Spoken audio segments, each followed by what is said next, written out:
十外位东区的里长上午特别拨工，前往自来水公司6区处，为因伫过年期间全体无休困，积极抢修水路，致上感谢的心意。同时也针对未来安怎伫意外事件发生的时阵，东区会当量早有水通用进行探讨。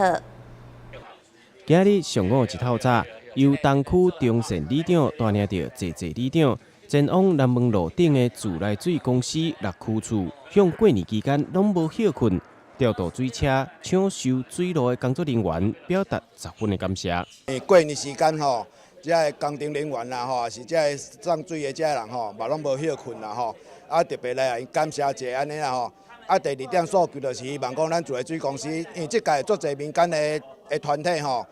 包括迄个大货车啦吼，拢来支援吼，啊嘛希望咱遮自来水公司吼，会当来感谢一下吼，因为遮人出来斗3工，所以民员来减少啊济安尼啦吼，所以我算带遮里长来咱自来水公司来加油安尼啦吼。救的是天灾地变的啦，坦白讲，毋是种水公司地方甲咱停水，吼，但是水公司阮为着要应付百姓用水，所以拜托水公司甲咱调水，哦，这个过程有一寡通联上的困难。所以，阮今仔来到变做讲，伫阮黄会长的这个迄了，阮含水公司有一个平台。以后若发生即款代志，阮就会透过体制来，就会叫着水车。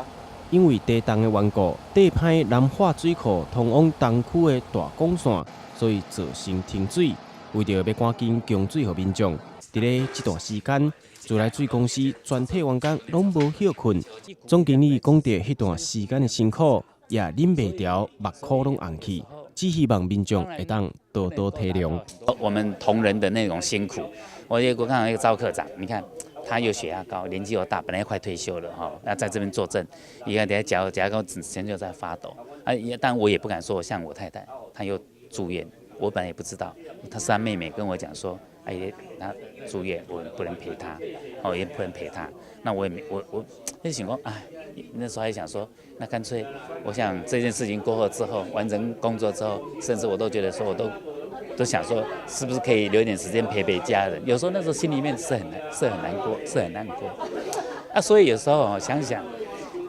可是这个责任你也不能放弃，那是一股力量在支撑，所以是力量在支撑，所以